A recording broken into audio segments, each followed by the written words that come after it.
Welcome to the video. Today I'm going to be tackling a subject that I've been very nervous to tackle publicly, but it just feels like maybe it's the right time, so I'm just going to go for it. And I'm going to be talking about a very sensitive subject of why I left the church,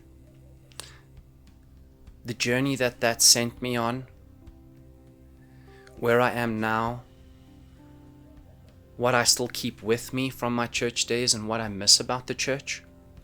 So it's quite a complicated process. Let's start with my beginning roots in Christianity, and it began basically in high school, when I had a very dear friend of mine lead the way in terms of inviting me to a home cell and showing me what he knew and the convictions that he had about Christianity, the Bible, Jesus.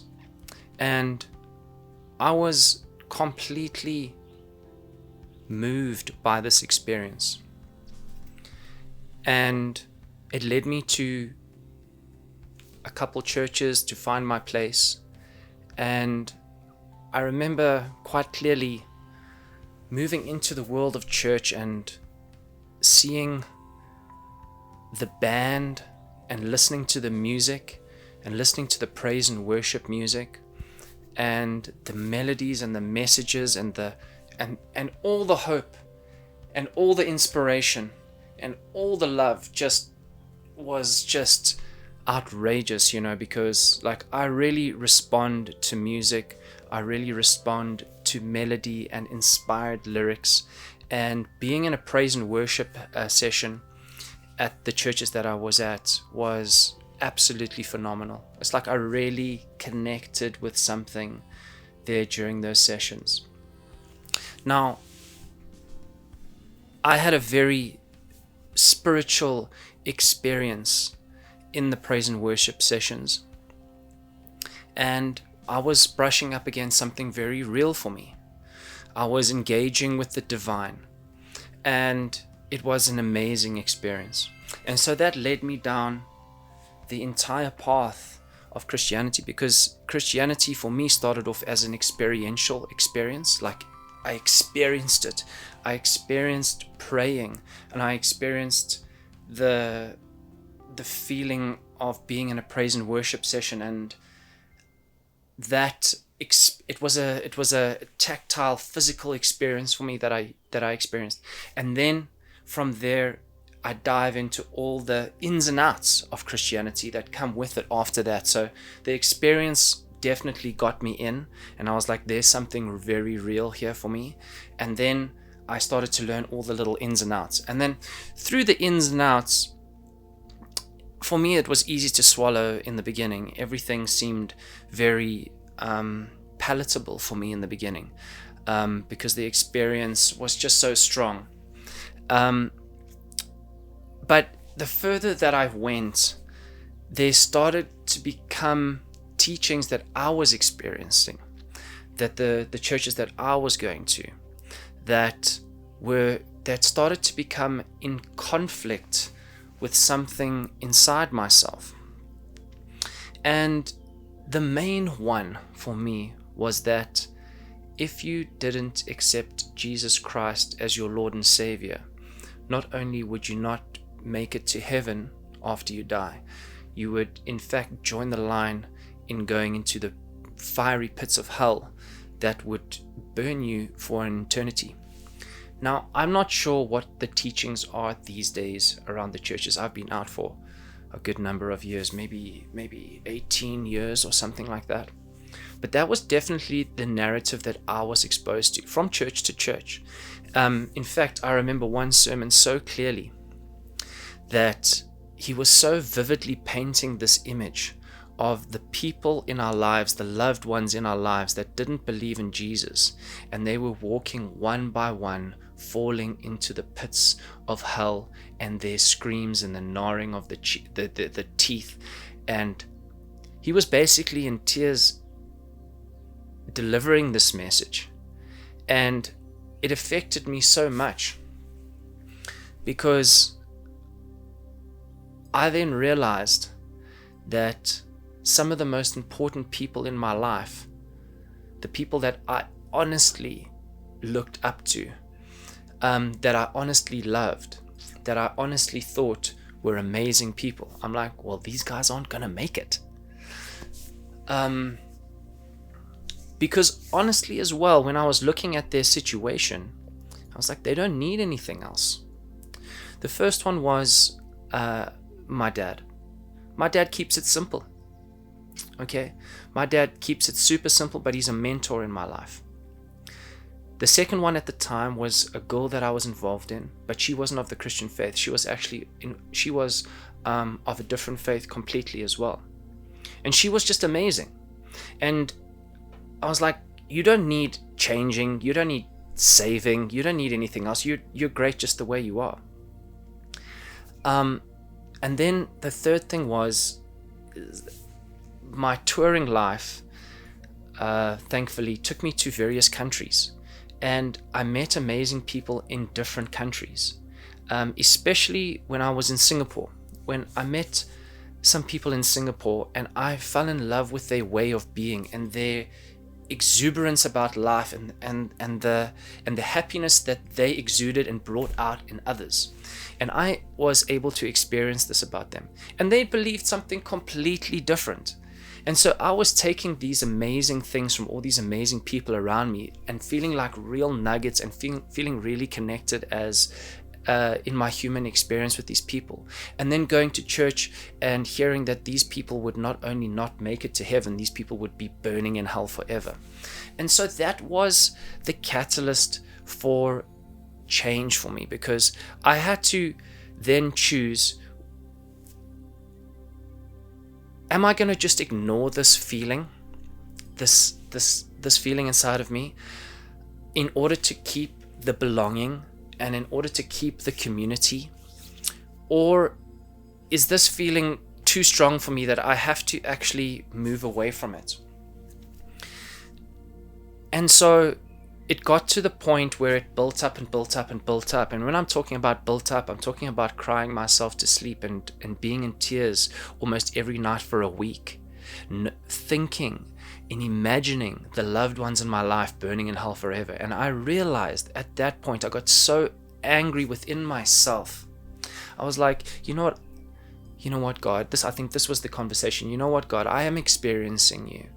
I know that I'm having a real experience with you, whether it's in the praise and worship, whether it's when I'm praying, whatever it is I'm doing, like in my own personal endeavors to connect with the unknown, is that I'm experiencing you. And it's pure love when I'm there, and it's pure delight, and it's amazing stuff. And this rule and this stipulation doesn't fit in with that feeling. They're two different things. And I almost felt like, and you know what, I did feel like this. I said, you know what, how can such a loving God just push these people away, not in the most horrendous way, And then I thought to myself, well, if I was God, I would have enough grace for these people, In fact, they're some of the greatest people. And they need to be a light shining out of them, They need a gold medal in my personal opinion. And so that led me down a path of moving away from the church and packing my bags away from the church and going, you know what, I'm going to go and just see what lies outside of the church. And that was one of the most difficult decisions I've ever experienced, because within the Christianity experience, everything is laid out. There's a nice box. There's community on Sunday, there's praise and worship, there's reading of the holy text, which is the Bible, and that's the one. And there's home cells, and there's a way of being. There's also a lingo, and once you're involved with it, it's a vibe, dude. You can really be, you can feel like you belong, you're part of the community. And so leaving that was like, okay, I'm in the desert, I'm all alone. where do I begin from here? And that was quite a long and hard journey of figuring out what is my spirituality? How do I define it? How do I figure this out outside of that? And so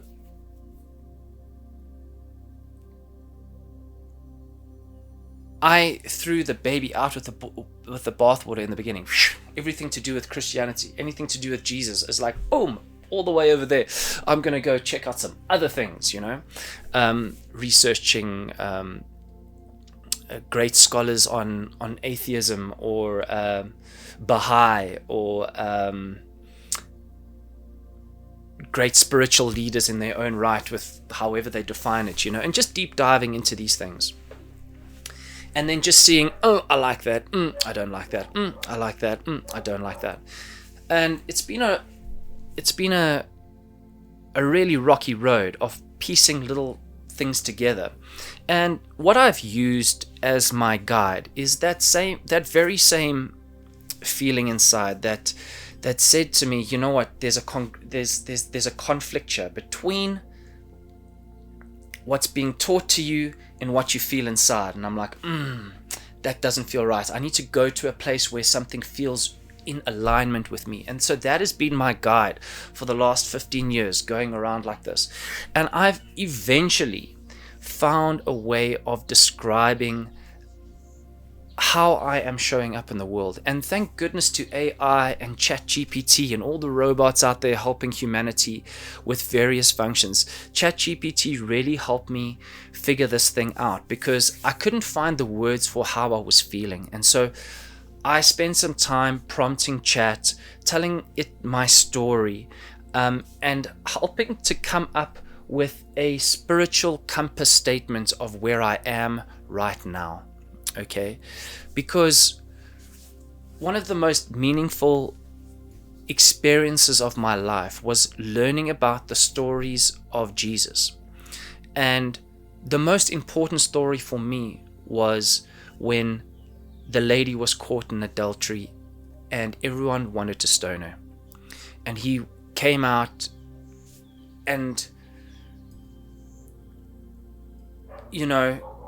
controlled a group of wild people with his conviction and said, he who is without sin cast the first stone, and that is life-changing for me. That man had compassion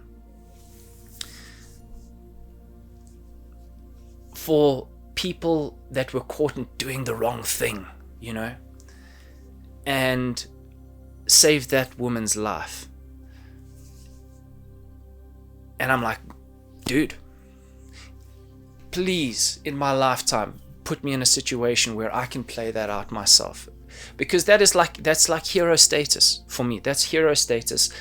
I absolutely love how he conducted himself. And so later on in my years, I've been going back to those stories, those experiences that I really loved about Christianity, and bringing them back into my life. Because they were really meaningful. They were the beginning blocks. They were the foundations of which I was able to stand on and then go investigate other things, because there's so many values within Christianity that still resonate with me today and that were planted with me all those years back. So everyone that's been a part of my spiritual journey, and you know who you are, I thank you from the bottom of my heart. I know that I may not have fitted into the box that you saw for me. And that's quite a painful thing for me to experience as well, knowing that, my intuition and who I am takes me outside of perhaps what the picture that you're painting, that you see me in. And me being brave enough to say, you know what, this is really where I'm at. This is really this is really what's happening for me right now. And just a little anecdote of something that's really happened in my life most recently, is that when I think of Jesus, he was a carpenter. And that aspect of it I really love the most, because carpentry is, you're in a shed somewhere and you're working with wood and you're building things. And when it comes to Easter and when it comes to Christmas, the ritual that I really like to do in order to pay homage to someone in my life that I go, you know what happened when you were doing those carpentry? You were there doing the carpentry alone. Things were happening. That was maybe like the hub of where it was. All the messages and all his mission statements probably came from him just doing his carpentry. Look, I'm just imagining, but that for me just feels right. So at Christmas and Easter, and it generally just turns out this way because you're doing DIY at home. But if I'm working with some type of wood, some type of DIY, some type of carpentry, that makes me feel connected to Jesus, and reminds me of what he was all about. Because in the midst of me fixing a door or putting something together or putting a picture on the wall, like, self-contemplation just happens, and so that's what I'm doing at the moment. But in my later years, I realized, there's people and there are figures in my life that I resonate with, that I need to put right up there with inspiration for me. Jesus is an inspiration for me. But so is Bob Marley. Oh man, Bob Marley, Alan Watts, Jim Carrey, even Ted Lasso, who is like a made-up character, but I am inspired by him. Robbie Williams these days, man alive, am I inspired by Robbie Williams' story. And so these people I've created a council with, of, these are the people that are inspiring me at the moment, and that's just to mention some public figures, because it also goes further to people in my life, the close people in my life that are really strong inspirations and guides for me as well. So I have opened up the box, so to speak, and I've stepped into a place where I am able and brave enough to express how I'm showing up in the world, truthfully, and that's because of ChatGPT. So I am just going to read exactly how Chat helped me come to my spiritual compass statement. And here we go. This feels good to me. I was once deeply part of the Christian faith. I resonated with its approach to unconditional love, but I was also burdened with fear for those I loved. I was told that people close to me might burn in hell for eternity, and that never aligned with the God I was actually encountering. A presence that felt like love, not fear. And that dissonance is what began my journey outward. I didn't walk away lightly. I left because I couldn't stay in something that made me choose between honesty and belonging. To this day, I carry a quiet ache, not to be accepted back, but to be understood. The Christian community laid the foundation for everything that would come after in my life. It shaped my values, my understanding of compassion, and my pursuit of something greater. I don't want to erase that chapter or think of it as something I had to escape. Come on, doggy. I want to honor it because it was real and it mattered. These days, I walk a different road, but it's paved with many of the same bricks: grace, truth, love, and a desire to know the divine. I've come to realize that faith isn't something I left behind. It's something that expanded. Jesus remains a central figure of compassion and courage in my inner world, but now he walks beside a growing personal counsel I turn to for wisdom.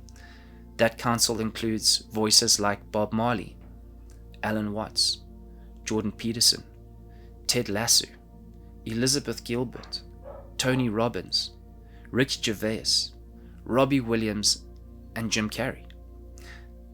But perhaps most importantly, it includes my wife Gemma, whose strength and intuition inspires me, and my son Malachi, whose passion and creativity help me remember who I really am.